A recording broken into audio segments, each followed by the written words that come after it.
It's joining us now from inside the Beltway is a national politician who believes in local solutions, Republican Congressman Mike Pence of Indiana. So I've kind of been beating up on you guys inside the Beltway, but hey, David. You agree that, the solutions are outside the Beltway, not inside the Beltway, do you not?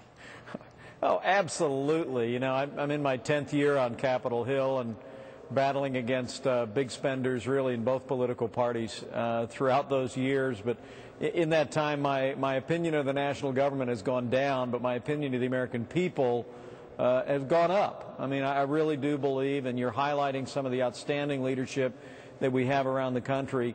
Especially, I want to say how much I appreciate the leadership that Governor Bobby Jindal is providing for the people of Louisiana and the coast. Look, we've got the talent, the men and women around this country, and frankly, here in Washington, D.C., that are willing to confront the challenges facing this country.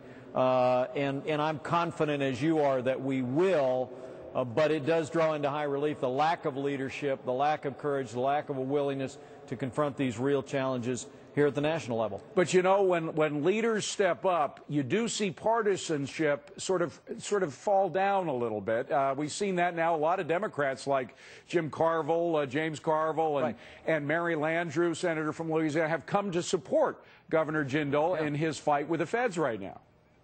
Well, you know, the truth is a force of nature. I remember when we came out the first week of May and said that the administration clearly had been slow to respond and was not taking the lead.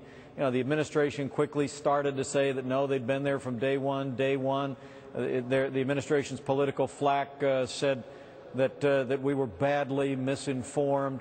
But I think as time has gone on, it's become apparent to people across the political spectrum that this administration and frankly this president have not made a priority of dealing with this widening ecological disaster in the Gulf, and frankly, I was a little bit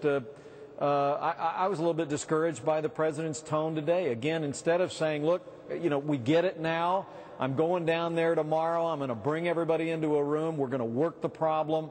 The buck stops here." I heard the president again saying, "No, after saying that BP had been in charge for the last 38 days, now the president said, nope, the federal government's actually been in charge that whole time." Look, you know, this isn't about politics. This is about the families, the economy, the ecology on the Gulf Coast. Bobby Jindal, James Carville are working together to create the energy around that. Let's hope when the president goes there tomorrow that he's willing to begin to provide forceful leadership that the American people expect and should demand. Well, and you know, people on both sides can agree or disagree as to the extent that the federal government should be involved, but at the very least, don't stand in the way of local solutions. The folks locally know how to deal with their own land a lot better than the folks thousands of miles away in Washington.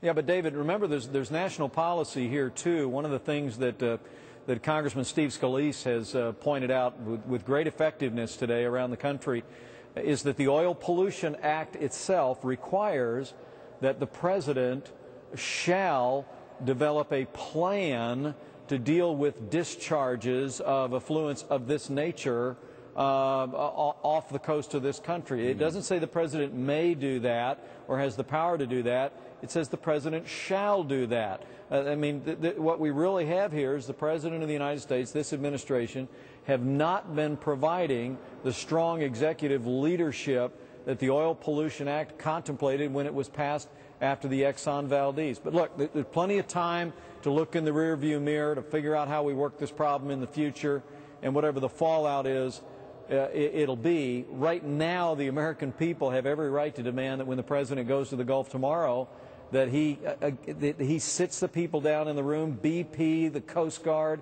everybody involved, and says, we got to work this problem. We got to break through the red tape. We got to make sure that Louisiana has the permitting they need to build the berms, and that's got to happen. Congressman, that's the priority. I saw a little bit of that today. I don't know if you did, but when you saw the one press conference by Bobby Jindal, governor of Louisiana, you could see behind him some federal officials who were being very quiet and were sort of letting him lead the way. Don't you think that the president or the president's people have called down in Louisiana, told the feds who were down in Louisiana, look, step back. The American public is 100% behind Bobby Jindal right now. We don't want to stand in his way.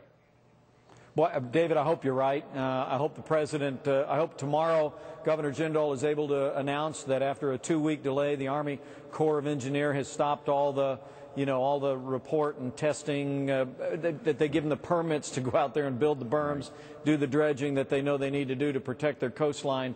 But we need to see it. The American people expect energetic executive leadership that's focused and makes a priority on a crisis of this dimension facing the people of this country. I hope they begin to see it. Bobby Jindal said today that if the feds had not stood in his way, he would have had 10 miles of berms, these barrier islands, to protect the coastline. 10 miles if they of that stuff if the feds hadn't stood in his way. Yeah, it's got to be mind-boggling to people in my home state of Indiana, all across the country, and especially in the Gulf Coast, that you'd be running into bureaucratic red tape, or the very idea that BP for 38 days would have been allowed to be in the lead on not only dealing with this horrendous leak, but also dealing with the cleanup and the spill and permitting people involved. Look, the law is clear.